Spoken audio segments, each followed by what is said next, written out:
सुक्खू सरकार का बेरोजगारों से भद्दा मजाक, नोटिफाई की पशु मित्र भर्ती, 5,000 मिलेगा वेतन। हिमाचल प्रदेश की सुक्खू सरकार पशुपालन विभाग में पशु मित्र पॉलिसी 2025 की अधिसूचना जारी कर दी है। यानी अब इन हिमाचल के पशुपालन विभाग में पशु मित्रों की भर्ती की जाएगी।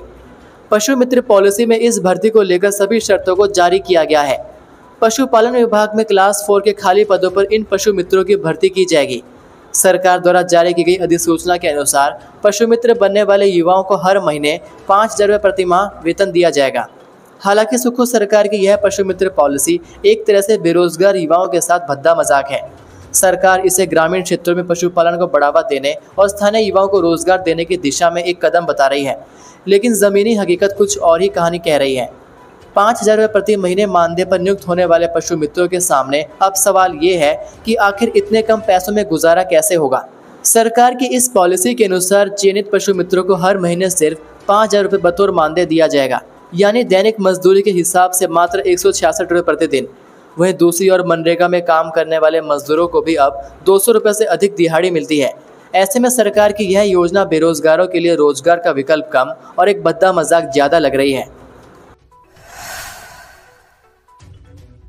कैंसर की चपेट में हिमाचल दूसरे स्थान पर पहुंचा, सीएम सुक्खू ने बताया सरकार क्या उठा रही कदम। हरे भरे पहाड़ों और स्वच्छ वातावरण के लिए प्रसिद्ध हिमाचल प्रदेश अब गंभीर स्वास्थ्य संकट का सामना कर रहा है। राज्य में कैंसर के मामलों में लगातार वृद्धि देखी जा रही है और चिंता की बात यह है कि देश के पूर्वोत्तर राज्यों के बाद आबादी के अनुपात में हिमाचल प्रदेश कैंसर रोगियों की संख्या में देश में दूसरे स्थान पर पहुंच गया है। यह आंकड़े न केवल स्वास्थ्य तंत्र के लिए चेतावनी है, बल्कि प्रदेश के नागरिकों की जीवन शैली और पर्यावरणीय परिस्थितियों पर भी गंभीर प्रश्न खड़े करते हैं। हिमाचल विधानसभा के मॉनसून सत्र के दौरान यह मुद्दा सदन में जोर शोर से उठा। कांग्रेस विधायक राकेश कालिया और कुलदीप सिंह राठौर के संयुक्त सवाल के जवाब में मुख्यमंत्री सुक्खू ने राज्य सरकार द्वारा उठाए जा रहे कदमों की जानकारी दी। मुख्यमंत्री सुक्खू ने सदन को बताया कि कैंसर के शुरुआती चरण में पहचान के लिए आधुनिकतम तकनीक लाई जा रही है। इसी दिशा में आईजीएमसी शिमला और doctor Rajendra Prasad medical college Tanda में इसी वर्ष पीईटी स्कैन सुविधा शुरू की जा रही है। इसके बाद अन्य मेडिकल कॉलेजों में भी यह सुविधा चरणबद्ध तरीके से उपलब्ध कराई जाएगी। मुख्यमंत्री ने कहा कि हमीरपुर जिले में 300 करोड़ रुपए की लागत से एक विशेष कैंसर अस्पताल का निर्माण किया जा रहा है, जो विशेष रूप से कैंसर के शुरुआती चरण की पहचान और प्राथमिक उपचार पर केंद्रित होगा। सरकार इसमें विशेष बजट प्रावधान कर रही है ताकि ग्रामीण और पिछड़े इलाकों तक भी सुलभ उपचार पहुँच सके। ड्रीम 11 और माई 11 सर्कल से करोड़पति बनने का सपना चकनाचूर। हिमाचल प्रदेश में 49 रुपये लगाकर करोड़पति बनने का सपना देख रहे लाखों युवाओं को जोर का झटका लगा है। ड्रीम 11 और माई 11 सर्कल जैसी फैंटेसी ऐप से करोड़पति बनने का सपना अब सपना ही रह जाएगा, क्योंकि केंद्र की मोदी सरकार ने ऑनलाइन गेमिंग बिल 2025 को लागू कर दिया है। इतना ही नहीं, इस बिल को अब राष्ट्रपति की मंजूरी भी मिल गई है। इस बिल के बनने के बाद अब पूरे देश में रियल मनी आधारित ऑनलाइन गेमिंग पूरी तरह से बैन हो गई है, जिसमें ड्रीम 11 और माई 11 सर्कल भी शामिल है। आपको बता दें कि हिमाचल प्रदेश में भी कई लोग अब तक ड्रीम 11 और माई 11 सर्कल में 49 रुपये लगाकर अपनी क्रिकेट टीम बनाते हैं। टीम के जीतने पर इनाम के रूप में 1 या 2 करोड़ मिलते हैं। 1 करोड़ जीतने वाले शख्स के खाते में टैक्स काटकर 75 लाख के करीब आते हैं। हिमाचल प्रदेश में अब तक कई लोग इसी माध्यम से करोड़पति बन चुके हैं, लेकिन अब केंद्र सरकार की ओर से बनाए गए नए कानून से लोगों के करोड़पति बनने के सपने धराशायी हो गए हैं। वहीं ड्रीम 11 ने सोशल मीडिया प्लेटफॉर्म एक्स पर एक भावुक पोस्ट करते हुए लिखा, इस सुबह हमने ड्रीम 11 पर सभी पैसे वाले मुकाबले रोक दिए और पूरी तरह से एक free to play online social game की ओर रुख किया है। हमारी दूसरी पारी में आपसे फिर मुलाकात होगी। कंपनी ने आगे लिखा, हम हमेशा कानून का पालन करने वाली कंपनी रहे हैं और नए कानून ऑनलाइन गेमिंग के प्रचार और नियम कानून 2025 का पूरी तरह से पालन करेंगे। हम भारत को वैश्विक खेल महाशक्ति बनाने के प्रधानमंत्री के लक्ष्य का समर्थन करते हैं। पहले जमकर पी शराब, फिर दुष्कर्म के बाद कर दी बुजुर्ग महिला की हत्या, पुलिस जांच में खुलासा। हिमाचल प्रदेश के चंबा जिले के कुठेड़ स्कूल परिसर में 63 वर्षीय महिला की निर्मम तरीके से हत्या की गुत्थी पुलिस ने सुलझाने का दावा किया है। पुलिस ने हत्या के आरोप में एक युवक को गिरफ्तार किया है, जबकि दूसरे की धरपकड़ के लिए पुलिस टीम कांगड़ा गई। शनिवार को गिरफ्तार युवक को डलहौजी न्यायालय में पेश किया गया, जहां से उसे 4 दिन के पुलिस रिमांड पर भेज दिया गया। दोनों आरोपी स्थानीय निवासी हैं। पुलिस को दिए बयान में हत्या के आरोपी नरेश उर्फ राकेश उम्र 40 वर्षीय निवासी कुठेड़ ने बताया कि उसने और नवनीत उर्फ भबरा ने गांव के एक मंदिर में भंडारे के बर्तन धोकर घर लौटते वक्त शराब पी। घर के आंगन में बुजुर्ग महिला को देख नवनीत ने उसे उठाकर ले जाने की बात कही। इसके बाद बुजुर्ग महिला को उठाकर वह स्कूल परिसर में ले गए, जहां पर नवनीत ने महिला के साथ दुष्कर्म करने के बाद उसे गला दबाकर मार डाला। साथ ही उसके साथ दरिंदगी की सभी हदें पार कर दी। फिर वे वहां से भाग गए। नवनीत वहां से अपने रिश्तेदार के पास कांगड़ा चला गया। पुलिस की छानबीन के बाद नरेश कुमार ने पंचायत प्रतिनिधि के समक्ष अपना जुर्म कबूलते हुए नवनीत को ही इस जुर्म का कसूरवार बताया। महिला की निर्मम हत्या करने के पीछे रहे मुख्य कारणों की वजह का पता चलाना चुनौती है। बताया जा रहा है कि मृतका के बेटे के साथ रक्षाबंधन के दिन दोनों आरोपियों समेत 2 अन्य लोगों ने मारपीट भी की थी। मणिकर्ण घाटी में सड़क धंसने से फंसी बस, यात्रियों में मची अफरा तफरी। जिला कुल्लू की मणिकर्ण घाटी में स्थित छन्नी खोड़ इलाके में शनिवार को उस समय बड़ा हादसा होने से टल गया जब यहां सड़क अचानक धंस गई, जिससे एक निजी बस बुरी तरह फंस गई। गनीमत रहे कि बस गहरी खाई में नहीं लुढ़की, वरना एक बड़ा हादसा हो सकता था और कई जिंदगियां खतरे में पड़ सकती थी। जानकारी के मुताबिक बस मणिकर्ण से भुंतर की ओर जा रही थी।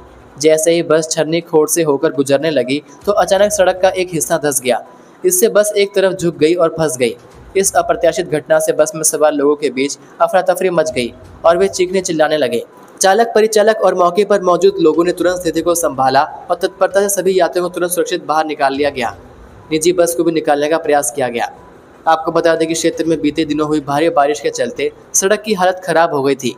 ऐसे में जब बस यहाँ से गुजरी तो अचानक सड़क धंस गई। थाना प्रभारी मणिकर्ण संजीव वालिया ने कहा कि सौभाग्य से बड़ा हादसा टल गया। किरतपुर नैरचौक फोरलेन पर गोवंश से भरा पिकअप वाहन पकड़ा, चालक गिरफ्तार। किरतपुर नैरचौक फोरलेन पर थापना के पास स्वारघाट पुलिस ने नाके के दौरान गोवंश से भरा एक पिकअप वाहन को पकड़ा। उक्त वाहन में 4 भैंसे और 4 कटड़े ठूस कर भरे थे। पुलिस ने पिकअप वाहन को भैंसों सहित अपने कब्जे में ले लिया और चालक के खिलाफ पशु क्रूरता अधिनियम के तहत मामला दर्ज कर आगामी कार्रवाई शुरू कर दी।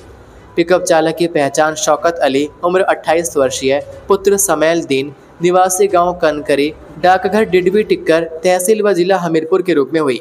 जानकारी के अनुसार शुक्रवार देर रात थाना स्वारघाट की टीम ने 4 लेन पर थापना के पास नाका लगाया हुआ था। हिमाचल की युवती का शादी के बाद भी चल रहा था प्रेम प्रसंग, निराश पति ट्रेन के आगे कूदा। फरीदाबाद के एक युवक को हिमाचल की युवती से शादी करना महंगा पड़ गया। युवक शादी के बाद इस कदर परेशान हो गया कि उसने ट्रेन के आगे कूदकर अपनी जान दे दी।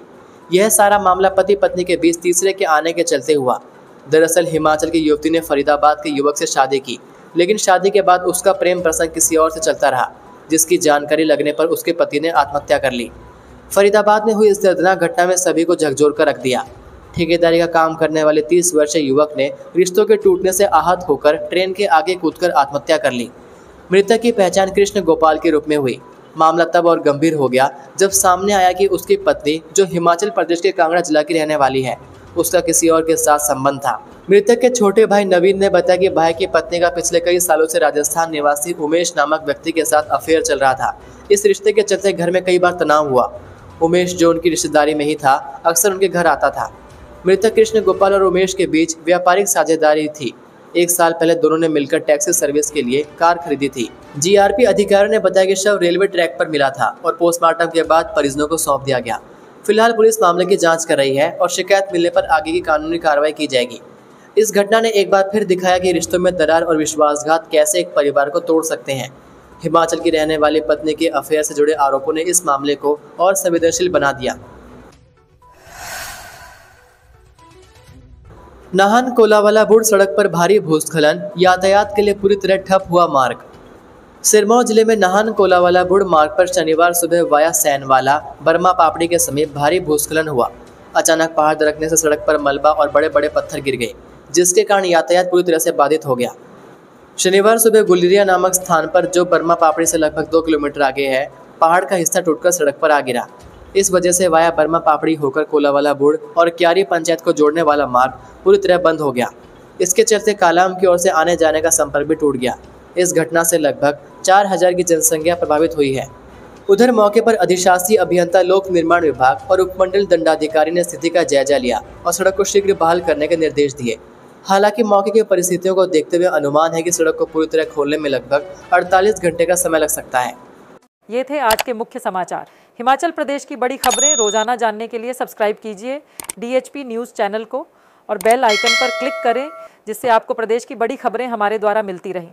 वीडियो को लाइक और शेयर ज़रूर कीजिए और आप हमारी वीडियो कौन से शहर से देख रहे हैं, नीचे कमेंट करके ज़रूर बताइए। वीडियो में अंत तक बने रहने के लिए आपका बहुत बहुत धन्यवाद। जय हिंद, जय भारत, जय हिमाचल।